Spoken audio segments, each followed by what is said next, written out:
बाद में अगर वो कंट्रैक्ट प्रूव हो जाता है तो फिर जो जिस पार्टी का बेयर डिनायल आया था कि हमारा तो कोई कंट्रैक्ट ही नहीं हुआ, वो पार्टी बाद में उस कंट्रैक्ट की लीगैलिटी को चैलेंज नहीं कर सकती। वो कोर्ट में बाद में ये चैलेंज नहीं कर सकती ये कंट्रैक्ट तो वाइड था, ये कंट्रैक्ट तो इलीगल था।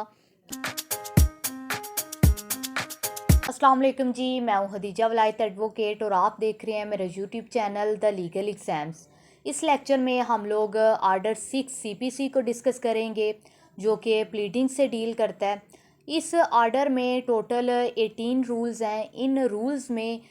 वो सारा प्रोसीजर बताया गया है कि किस तरीके से हम लोग एक प्लेंट या फिर रिटन स्टेटमेंट ड्राफ्ट करेंगे।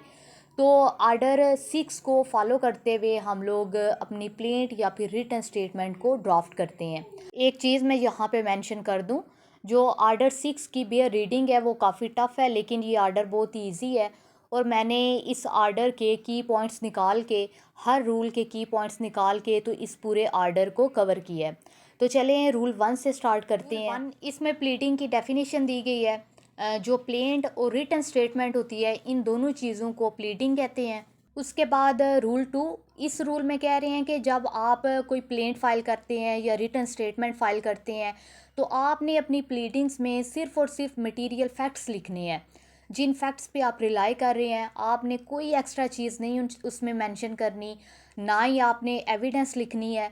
और ये जो मटेरियल फैक्ट्स होंगे इनको आप पैराग्राफ्स की सूरत में लिखेंगे और अलग अलग नंबर्स दे के तो इसको मेंशन करेंगे इन पैराग्राफ्स को। रूल 3, इस रूल में कह रहे हैं कि जो आपने प्लेन ड्राफ्ट करनी है या रिटन स्टेटमेंट ड्राफ्ट करनी है तो आप किस तरीके से ड्राफ्ट करेंगे, आप कौन सा स्पेसिमन फॉलो करते हुए वो प्लेन या रिटन स्टेटमेंट को ड्राफ्ट करेंगे। तो सीपीसी के लास्ट पे जो अपेंडिक्स ए है उसके अकॉर्डिंग हम लोग प्लीडिंग्स को ड्राफ्ट करते हैं। रूल 4, इसमें कह रहे हैं कि अगर आप अपनी प्लीडिंग में fraud, misrepresentation, breach of trust, इस तरह की चीज़ें अगर अलेज कर रहे हैं तो इस फ्रॉड, मिसरिप्रेजेंटेशन से रिलेटेड अगर कोई मटेरियल फैक्ट है जिसको मेंशन करना ज़रूरी है तो फिर उस फैक्ट को भी आप प्लीडिंग में मेंशन करेंगे। फॉर एग्ज़ाम्पल कोई डेट वगैरह या कोई अमाउंट वगैरह मेंशन करना ज़रूरी है उस फ्रॉड या मिस रिप्रेजेंटेशन से रिलेटेड, तो आप वो फैक्ट भी मेंशन कर सकते हैं। रूल 5 जो कि फ़र्दर और बेटर स्टेटमेंट से डील करता है, इस रूल में कह रहे हैं कि अगर जो डिफेंडेंट है वो रिटन स्टेटमेंट कोर्ट में सबमिट करवाता है लेकिन अगर उसकी रिटन स्टेटमेंट में क्लैरिटी नहीं है, पता ही नहीं चल रहा कि क्या जो डिफेंडेंट है वो प्लेंटिफ के क्लेम को एडमिट कर रहा है या डिनाई कर रहा है। अगर जो डिफेंडेंट है उसकी रिटन स्टेटमेंट में एम्बिगुइटी है, उसके स्टांस का ही नहीं पता चल रहा कि डिफेंडेंट जो है वो उसका स्टांस क्लियर ही नहीं है, तो वहाँ पे जो प्लेंटिफ है वो कोर्ट में एप्लीकेशन फ़ाइल कर सकता है कि जो डिफेंडेंट है उसको कोर्ट आर्डर करे कि वो अपनी रिटन स्टेटमेंट को इम्प्रूव करके तो कोर्ट में दोबारा से सबमिट करवाए। तो यहाँ पे कोर्ट आर्डर पास कर सकती है, डिफेंडेंट को कह सकती है कि वो अपने जवाब दावे में इम्प्रूवमेंट्स करके तो जो एम्बिगुइटी है उसको दूर करके तो दोबारा से एक बेटर स्टेटमेंट कोर्ट में सबमिट करवाए, तो इसको फर्दर और बेटर स्टेटमेंट कहते हैं। रूल 6 जो कि कंडीशन प्रेसिडेंट से डील करता है, इस रूल में कह रहे हैं कि अगर दोनों पार्टीज़ के बीच में कोई कंट्रैक्ट होता है और उस कंट्रैक्ट के साथ कोई कंडीशन भी अटैच कर लेती हैं वो पार्टीज़, और बाद में अगर कोई डिस्प्यूट अराइज हो जाता है तो जो पार्टीज़ हैं वो अपनी प्लीडिंग में उस कंट्रैक्ट को मेंशन तो करेंगी लेकिन साथ में जो उन्होंने कंडीशन अटैच की थी उस कंट्रैक्ट के साथ, तो उस कंडीशन को भी अपनी प्लीडिंग में अलग से मेंशन करेंगी। रूल 7 जो कि डिपार्चर से डील करता है, जब प्लेंटिफ प्लेंट फाइल करता है या डिफेंडेंट अपनी रिटन स्टेटमेंट कोर्ट में सबमिट करवाता है तो प्लेंटिफ ने जो भी चीज़ें मेंशन की होती हैं प्लेंट में वो उन्हीं चीज़ों से रिलेटेड, उन्हीं फैक्ट से रिलेटेड बाद में एविडेंस दे सकता है। और इसी तरीके से जो डिफेंडेंट है उसने अपनी प्लीडिंग्स में जो चीज़ें अलेज की होती हैं या फिर जो चीज़ें मेंशन की होती हैं, जो फैक्ट्स मेंशन किए किए होते हैं, उन्हीं से रिलेटेड वो बाद में एविडेंस दे सकता है। इस रूल 7 में कह रहे हैं कि अगर किसी पार्टी ने अपनी प्लीडिंग में कोई ग्राउंड मेंशन नहीं की, कोई ग्राउंड रेज नहीं की, तो वो बाद में एविडेंस स्टेज पे जाके उस ग्राउंड से रिलेटेड एविडेंस नहीं दे सकता। लेकिन अगर वो एविडेंस देना चाहता है, बाद में कोई नई ग्राउंड रेज़ करना चाहता है और उससे रिलेटेड एविडेंस देना चाहता है, तो वो कोर्ट में अमेंडमेंट की एप्लीकेशन फ़ाइल करेगा और कोर्ट अगर उसको अलाउ करेगी तो फिर ही वो नई ग्राउंड रेज़ कर सकता है अपनी प्लीडिंग्स में। लेकिन अगर कोर्ट ये चीज़ देखती है कि इसने जो बाद में नई ग्राउंड रेज़ की है या जो नए फैक्ट्स ऐड किए हैं अपनी प्लीडिंग्स में, वो टोटली डिफरेंट है उन ग्राउंड से और उन फैक्ट्स से जो कि उसने पहले अलेज किए थे, तो इस सूरत में अगर बाद वाली जो उसकी ग्राउंड्स है वो इनकंसिस्टेंट है उसकी प्रीवियस प्लीडिंग से, तो फिर भी कोर्ट उसे अलाउ नहीं करेगी कि वो कोई भी नई ग्राउंड जो है वो रेज़ करे प्लीडिंग्स में। अब रूल 8 जो कि डिनाइल ऑफ कंट्रैक्ट से डील करता है, इस रूल में सिंपल सी चीज़ बताई गई है। अगर तो दो पार्टीज़ के बीच में कोई कंट्रैक्ट होता है और बाद में अगर कोई डिस्प्यूट अराइज हो जाता है उनके दरमियान, और एक पार्टी अगर कोर्ट में जाके सूट फाइल कर देती है उस कंट्रैक्ट से रिलेटेड,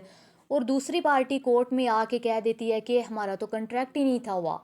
मतलब वहाँ पे दूसरी पार्टी का अगर बेयर डिनाइल आ जाता है, साफ इनकार कर देती है दूसरी पार्टी कि इसके साथ मेरा तो ये कंट्रैक्ट ही नहीं हुआ, तो रूल 8 में कह रहे हैं कि अगर जहाँ पे एक पार्टी साफ इनकार कर देती है, बेयर डिनाइल आ जाता है उस पार्टी का, और बाद में अगर वो कंट्रैक्ट प्रूव हो जाता है, तो फिर जो जिस पार्टी का बेयर डिनाइल आया था कि हमारा तो कोई कंट्रैक्ट ही नहीं हुआ, वो पार्टी बाद में उस कंट्रैक्ट की लीगैलिटी को चैलेंज नहीं कर सकती। वो कोर्ट में बाद में ये चैलेंज नहीं कर सकती ये कंट्रैक्ट तो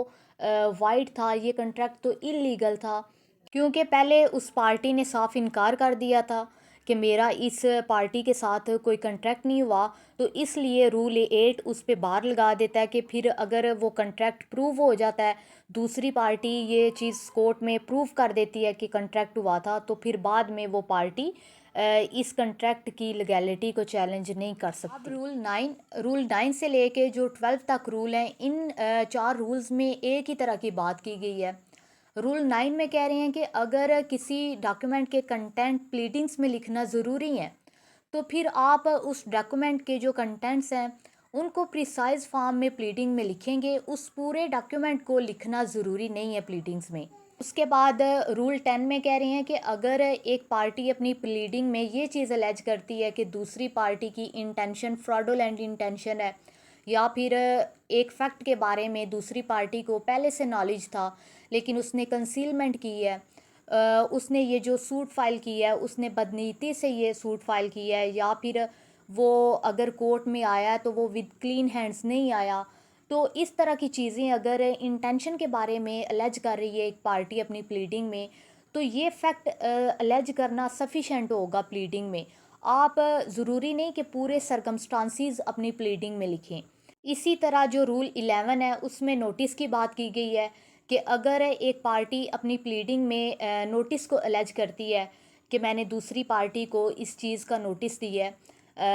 तो यहाँ पे कह रहे हैं कि इतना फैक्ट अपनी अपनी प्लीडिंग में मेंशन करना सफिशेंट होगा। आप ज़रूरी नहीं है कि सारे सरकमस्टांसीज कैसे आपने नोटिस दिया, क्या हुआ, ये सारे सरकमस्टांसीज भी अपनी प्लीडिंग में मेंशन करें। इसके बाद रूल 13 जो कि प्रिजम्पशन ऑफ लॉ की बात करता है, इस रूल में कह रहे हैं कि अगर कोई ऐसा फैक्ट है जिसको प्रिजम्पशन ऑफ ट्रुथ हासिल है, उस फैक्ट के बारे में कोर्ट ने यही प्रज्यूम करना होता है कि ये ट्रू फैक्ट है, तो फिर ऐसे किसी भी फैक्ट को ज़रूरी नहीं है कि आप अपनी प्लीडिंग में मेंशन करें। या फिर अगर कोई ऐसा फैक्ट है जिसका बर्डन ऑफ प्रूफ दूसरी पार्टी पे है, दूसरी पार्टी ने उस फैक्ट को प्रूव करना है, तो फिर भी फिर भी वहाँ पे ज़रूरत नहीं है कि आप उस फैक्ट को अपनी प्लीडिंग में मेंशन करें। उसके बाद जो अगला रूल है रूल 14, इसमें कह रहे हैं कि जो हर पार्टी है वो अपनी प्लीडिंग पे साइन करेगी, या फिर उसका जो प्लीडर होगा वो साइन करेगा, और अगर किसी वजह से जो पार्टी है वो अवेलेबल नहीं है, वो आउट ऑफ कंट्री है, या किसी भी वजह से वो अगर साइन नहीं करती, तो उस पार्टी का जो ऑथराइज्ड एजेंट होगा वो उस प्लीडिंग पे सिग्नेचर करेगा अपने। उसके बाद जो अगला रूल है रूल 15, वो वेरिफिकेशन ऑफ प्लीडिंग से रिलेटेड है। इस रूल में कह रहे हैं कि जो पार्टी है वो अपनी प्लीडिंग्स को वेरीफाई करेगी ऑन ओथ, उसके बाद वेरिफिकेशन के साथ साथ वो सिग्नेचर भी अपने करेगी, और जिस डेट को वो वेरीफाई कर रही है वो डेट भी मेंशन करेगी और प्लेस भी मेंशन करेगी, और साथ में ये चीज़ भी मेंशन करेगी कि जो प्लीडिंग्स के पैराग्राफ्स हैं वो उसके नॉलेज के अकॉर्डिंग जो है वो ट्रू हैं। तो ये सारी वेरिफिकेशन करेगी पार्टी। उसके बाद जो रूल 16 है वो स्ट्राइकिंग आउट ऑफ प्लीडिंग्स की बात करता है। इस रूल में कह रहे हैं कि अगर कोर्ट को लगता है कि किसी पार्टी ने अपनी प्लीडिंग में कोई ऐसा मैटर जो है वो अलेज किया है, कोई ऐसा फैक्ट मेंशन किया है जो कि अननेसेसरी है, जिससे ट्रायल डिले हो सकता है, या फिर कोई ऐसा फैक्ट है जो कि स्कैंडलस है, तो इस सूरत में जो कोर्ट है वो आर्डर पास कर सकती है कि उस मैटर को प्लीडिंग से रिमूव किया जाए, या फिर कोर्ट आर्डर पास कर सकती है कि प्लीडिंग को अमेंड किया जाए। उसके बाद जो अगला रूल है, रूल 17, अमेंडमेंट ऑफ प्लीडिंग से डील करता है। कोई भी पार्टी अगर अपनी प्लेंट या रिटन स्टेटमेंट को अमेंड करवाना चाहती है तो वो कोर्ट में एप्लीकेशन फ़ाइल करती है अंडर आर्डर 6 रूल 17। और अगर जो कोर्ट है उसको लगता है कि जो रियल पॉइंट ऑफ कंट्रोवर्सी है उसको डिटर्मिन करने के लिए पार्टी को अलाउ करना चाहिए कि वो अपनी प्लीडिंग को अमेंड कर ले, तो यहाँ पे court at any stage of the proceedings order pass कर सकती है अमेंडमेंट ऑफ प्लीडिंग्स का। उसके बाद जो लास्ट रूल है, rule 18, failure to amend after order. इसमें कह रहे हैं कि अगर कोर्ट जब अलाउ कर देती है एक पार्टी को कि वो अपनी प्लीडिंग को अमेंड कर ले, और साथ में कोर्ट टाइम भी मेंशन कर देती है कि इतने टाइम के अंदर अंदर अपनी प्लीडिंग को अमेंड करो, लेकिन अगर जो पार्टी है वो अपनी प्लीडिंग को with in prescribe time amend नहीं करती, और अगर कोर्ट मेंशन नहीं करती टाइम, तो फिर विद इन 14 डेज़ अगर वो पार्टी अपनी प्लीडिंग को अमेंड नहीं करती, तो इस सूरत में ये टाइम एक्सपायर होने के बाद जो कोर्ट है वो उस पार्टी को अलाउ नहीं करेगी कि वो अपनी प्लीडिंग को अमेंड कर सके, अनलेस कि अगर कोर्ट जो है वो खुद उस टाइम पीरियड को एक्सटेंड नहीं कर देती। आई होप आप लोगों को ये लेक्चर पसंद आया। Thank you so much.